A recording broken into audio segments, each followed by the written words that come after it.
ሰላም ጤና ይስጥልን ተመልካቾቻችን እንደምንውላችኋል። ከናሁ ቴሌቪዥን ለዕለተ ማክሰኞ ጥቅምት 25 ቀን 2018 ዓ.ም የምሽት ዜናዎችን ወደ እናንተ የምናደርስበት ጊዜው አሁን ነው። ከዜናዎቹ ጋር ሀብታማ አያሌው ነኝ። አብራችሁን ቆዩ።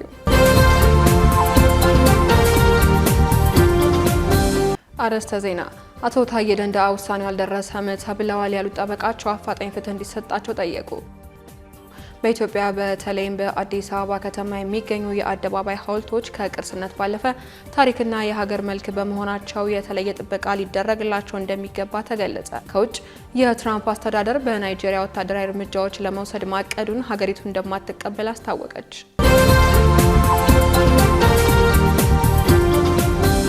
ወደ ዝርዝሮቹ እናልፋለን። አብራችሁን ቆዩ። የትግራይን ጦርነት ያስቆመው የሰላም ስምምነት የተፈራረሙ ወገኖች ፖለቲካዊ ምክክር እንዲያደርጉ ጥያቄ ቀረበ።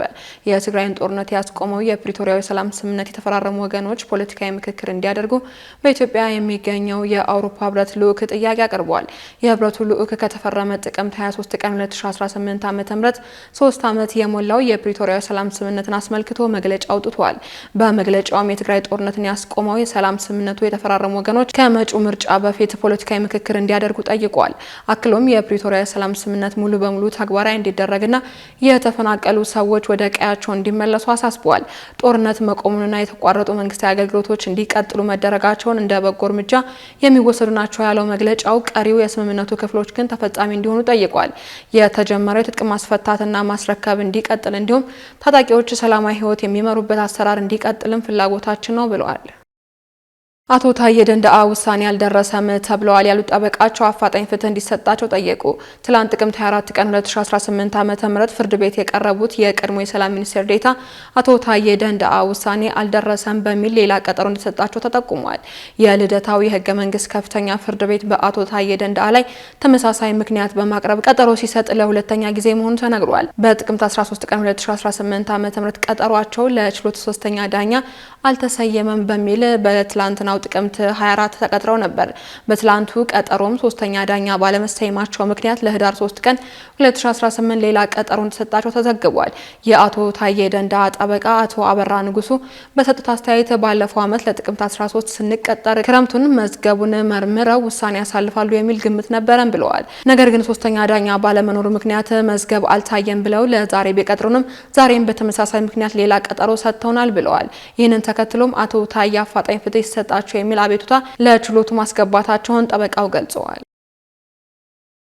በኢትዮጵያ በተለይም በአዲስ አበባ ከተማ የሚገኙ የአደባባይ ሐውልቶች ከቅርስነት ባለፈ ታሪክና የሀገር መልክ በመሆናቸው የተለየ ጥበቃ ሊደረግላቸው እንደሚገባ ተገለጸ። ይህ የተገለጸው የኢትዮጵያ ቤተ መዛግብትና ቤተ መጻሕፍት አገልግሎት ጥቅምት 22 ቀን 2018 ዓ.ም በተለያዩ ማህበራዊ፣ ፍልስፍና፣ ስነ ጽሁፍ፣ ኪነ ጥበብ፣ ስነ ጥበብና ተያያዥ ጥልቅ ጉዳዮች ላይ የሀሳብ ልውውጥና የእውቀት ሽግግር ተደራሽ የሚደረግበት የወር ወንበር በተሰኘው ወርሃዊ ወንበር መዘርጋት መርሃ ግብር ላይ ነው። በዚህ ወቅት በአዲስ አበባ ዩኒቨርሲቲ የፈለገ ሰላም የስነ ጥበብ ትምህርት ቤት ዲን የሆኑት ሰዓሊ ያገኘው አዳነ የአደባባይ ሐውልቶች ታሪኮቻችን፣ ቅርሶቻችን እንዲሁም የእኛ መልኮች ስለሆኑ በተለየ ሁኔታ መጠበቅ አለባቸው ብለዋል። እነዚህ የስነ ጥበብ ውጤቶች ቅርሶቻችን፣ ታሪኮቻችን፣ ሀብቶቻችን የእኛ መልኮች ስለሆኑ በተለየ ሁኔታ መጠበቅ አለብን።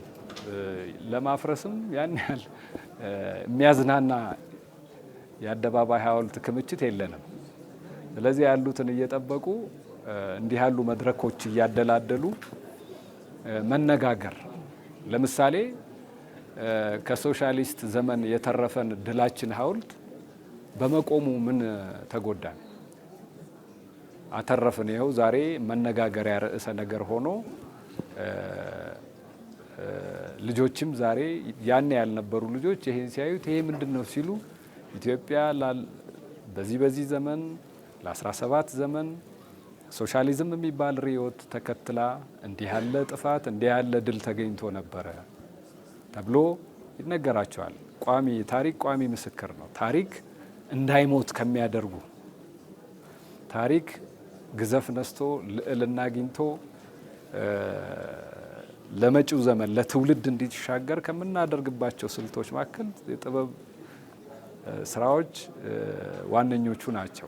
በአደባባይ ሐውልቶች ውስጥ ኢትዮጵያ ያለች ያሉት ሰዓሊው አገኘሁ ኢትዮጵያ በሶሻሊስት ርዕዮተ ዓለም ያሳለፈችው ዓመታት ከሚያሳዩ የፈረሰው የሌኒን ሐውልት ጀምሮ በተለያዩ ሐውልቶች ውስጥ ኢትዮጵያ ያለች ሲሉ አስረድተዋል። አሁን ላይ በዘርፉ የሙያተኞች ቁጥር እንደጨመረና በሙያ ብቃትም ረገድ ብቃት ያላቸው ከያንያን መፈጠራቸውን አንስተው የቀደምት የአደባባይ ሐውልቶች በውጭ ሀገር ሙያተኞች ሲሰሩ እንደነበር በሂደት ኢትዮጵያን ቀራጺያን እየተተኩ በርካታ የጥበብ ስራዎች መሰራታቸውንም ጠቅሰዋል። አሁን በጣም የሙያተኞች ቁጥር ጨምሯል። በሙያ ብቃትም ረገድ ትልልቅ ደረጃ ያላቸው ከያንያን ተፈጥረዋል። አይተሽ እንደሆነ በአሁኑ ዘመን ብዙዎቹ ለምሳሌ ቅድም የሰማዕታት ኤጅ ኦፍ ማርታይርደም ብዬ ያቀረብኳቸው የሰማዕታት መታሰቢያ ሐውልቶች እዚህ አዲስ አበባ ያለው የቀይ ሽብር ሌሎችም በሙሉ በኢትዮጵያዊ ቀራጺያን የተሰሩ ናቸው። ስለዚህ ቀደምቶቹ በውጭ ሀገር ሙያተኞች ሲሰሩ ነበረ። በኋላ ግን ከደርግ ትግላችን በኋላ ትግላችን ሐውልት ድላችን ነው ድላችን ሐውልት በኋላ ኢትዮጵያውያን ቴክ ኦቨር እያደረጉ ኢትዮጵያውያን እየተተኩ ብዙዎቹን የጥበብ ስራዎች ኢትዮጵያውያን መስራት ጀምረዋል። አሁን ደግሞ በጣም ብዙ ሰዓሊያን ቀራጺያን እየፈሩ ነው። ስለዚህ ትልቅ እድገት አለ ማለት ነው። የኢትዮጵያ ቤተ መዛግብትና ቤተ መጻሕፍት አገልግሎት ዋና ዳይሬክተር ሰርጸ ፍሬ ስብሐት በበኩላቸው በአደባባይ ሐውልቶች ዙሪያ መድረኮችን በማመቻቸት ጥልቅ ውይይት ማድረግ ያስፈልጋል ብለዋል። በውይይቶችም የሚከራከሩበት ሀሳቦች በመድፈርና በማንሳት ጥልቅ ውይይቶችን ማድረግ አስፈላጊ እንደሆነ ገልጸው በዚህም ሰዎች ካነበቧቸው ከሚያውቋቸው ሀሳቦች ላይ የሚያካፍሏቸው ጉዳዮች እንደ ግብዓት መውሰድ እንደሚያስፈልግም አመላክተዋል። እንግዲህ እንደዚህ አይነት መድረኮች የሚዘጋጁት የአካዳሚ የሆኑ ሀሳቦች በሙያዎች ብቻ ለውስጥ ለፕሮፌሽናሎቹ ብቻ የሚነሱ ሀሳቦች እንደገናም ደግሞ በአደባባይ ብዙም ትኩረት ያላገኙ ርዕሰ ጉዳዮች ወደ መድረክ ወጥተው በየሙያዎች ውስጥ ያሉት ዝርዝር ሀሳቦች ምን ይመስላሉ፣ አወቃቀራቸው፣ ንድፈ ሀሳባዊ መሰረታቸው፣ ጽንሰ ሀሳባዊ ሀቲታቸው ምንድነው የሚለውን ለማስገንዘብ ይሄ የምሁራን ብቻ የነበረውን ጉዳይ የፓብሊክ ለማድረግ የሚረዳ አንድ መድረክ ነው ብለን በማሰብ ነው። በኢትዮጵያ በተለይ በመዲናዋ ውስጥ የታሪክ ምዕራፎች በአደባባይ ቆመው የሚያስመለክቱ ታሪካዊ ክስተቶችን የሚያወሱ እንደ የጀግኖች ታሪክ የሚዘክሩ የተለያዩ ሐውልቶች ይገኛሉ።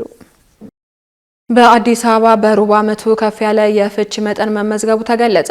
የሲቪል ምዝገባና የነዋሪነት አገልግሎት ኤጀንሲ በመዲናዋ በአጠቃላይ 172011 የወሳኝ ኩነት ምዝገባ መከናወኑን ገልጿል። ኤጀንሲው በ5 ኩነቶች ምዝገባ እንደሚያካሄድና ምዝገባዎቹ በወቅቱ በዘገየና ጊዜ ገደብ ባለፈበት ተብሎ እንደሚከፋፈሉ ኤጀንሲው ገልጿል።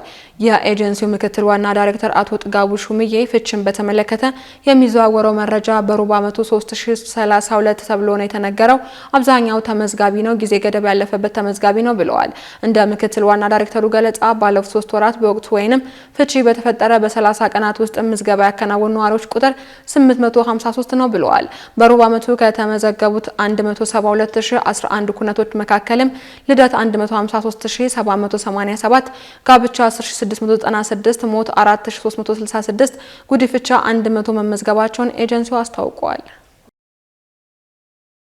ካሽጎ በየትኛውም ዓለም ሆነው በማንኛውም ሰዓት ለወገኑ የሚደርሱበት ፈጣን የገንዘብ መላኪያ ተከፈተሎ። ማስተርና ቪዛ ካርዶን በመጠቀም ከ5 እስከ 20 ዶላር የሚልኩበት አዲስ የገንዘብ መላኪያ መንገድ። ካሽጎን ለየት የሚያደርገው የትኛውም የገንዘብ ዝውውር በፍጥነት አገልግሎት ከመስጠቱም ባሻገር ለማንኛውም አገልግሎት ምንም አይነት ክፍያ አለመጠየቁ ነው።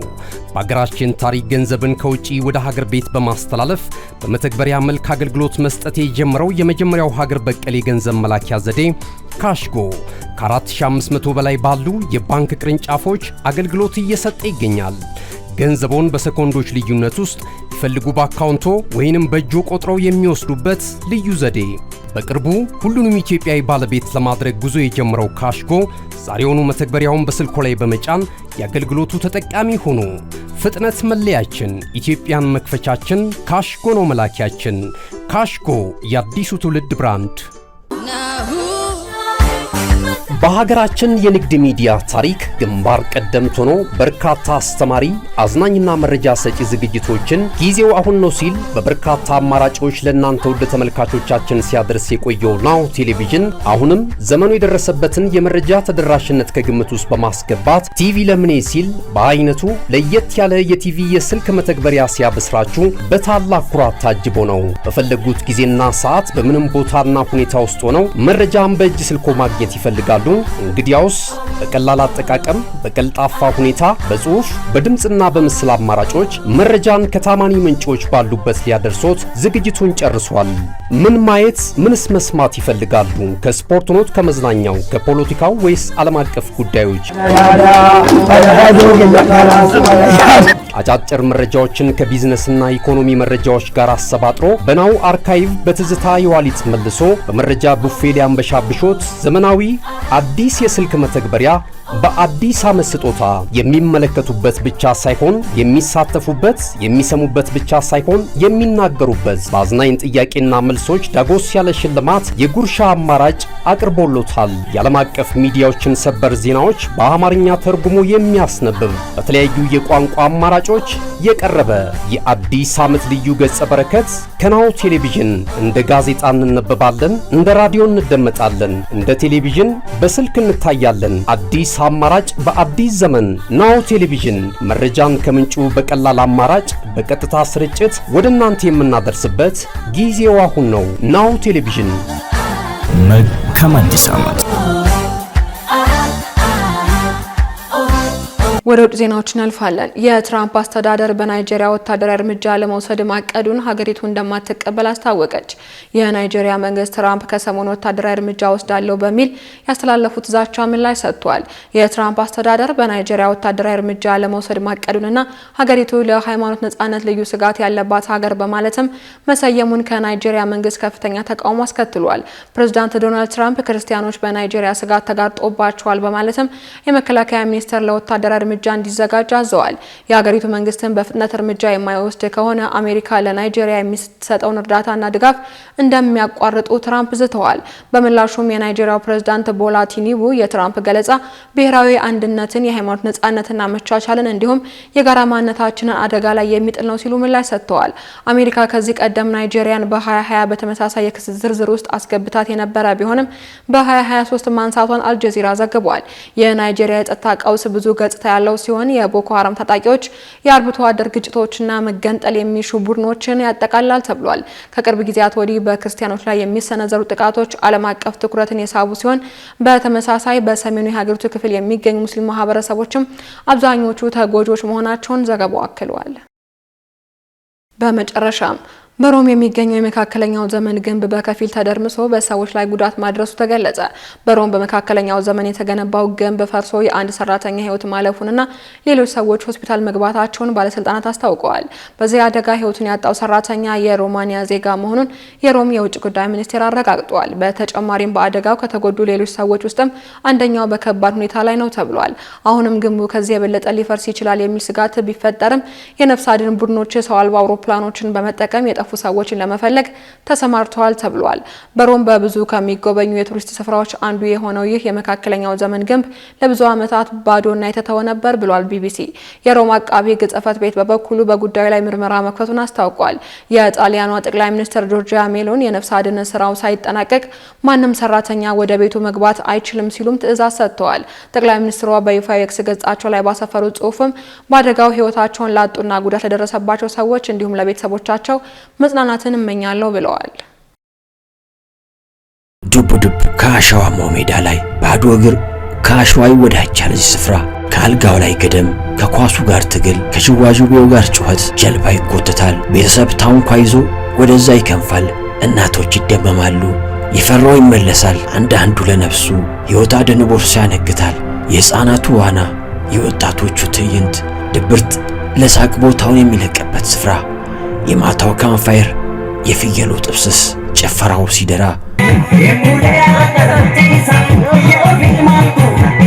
ማዶ አሻግረው አማትሮ ቢያዩት የማይጨርሱት ሐይቅ፣ ዋኝቶ የማያቋርጡት፣ ለጀልባ ካፒቴን የማይፈልጉበት፣ እጅን በአፍ የሚያስጭን ልዩ ተፈጥሮ። ፀሐይ ስትወጣና ስትጠልቅ ከውሃ ጋር ተጣምራ የማያቋርጥ ትርኢት የምታሳይበት ውብ ስፍራ። ምሽት ከስር በእሳት ከላይ በጨረቃ ልዩ ትዝታን የሚጥል ከዛፍ መሃል ፀሐይ፣ የምሽት ጨረቃ፣ አዋፋትና አበባ፣ ሌላ ድምቀት፣ ሌላ ዓለም። ሰማይ እንደ እስስት መልኩን የሚቀያየርበት የላንጋኖ ሰማይ ብዙዎች በብዙ ያዜሙለት ያኔዎቹ ቀጠሯቸውን በላንጋኖ አድርገህ ግባ ሻሸመኔ ተባብለው ተቀጣጥረውበታል። የስፍራውን ብርቅ መሆን ሲገልጹ ላንጋኖ ሄጄ ብለው አዜመውለታል።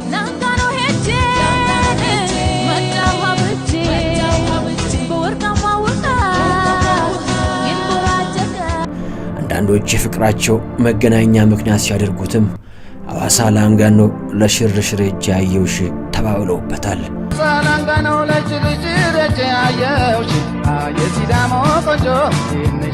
ይህ በወርቃማው የላንጋኖ ሐይቅ ላይ ተንጣልለው የነጩ ቤተ መንግሥት ውስጥ ትዕይንት ነው። ይህ ሁሉ ድራማ፣ ይህ ሁሉ ትዕይንት ከዚህ ብቻ ይፈጸማል። ይህ ሁሉ ማስታወሻ ከዚህ ብቻ ይሰነዳል። ሮዜታ ማሪና ቢች ሪዞርት። ተመልካቾቻችን ከናሁ ቴሌቪዥን ለዕለቱ ያዝነላችሁ የምሽት ዜናዎች እስካሁኖቹ ነበሩ። ዜናዎቹ ወደ እናንተ እያደረስኩ አብሬያችሁ ቆየሁት። ሀብታማ እያሌው ነበርኩኝ። ሰናይ ምሽት።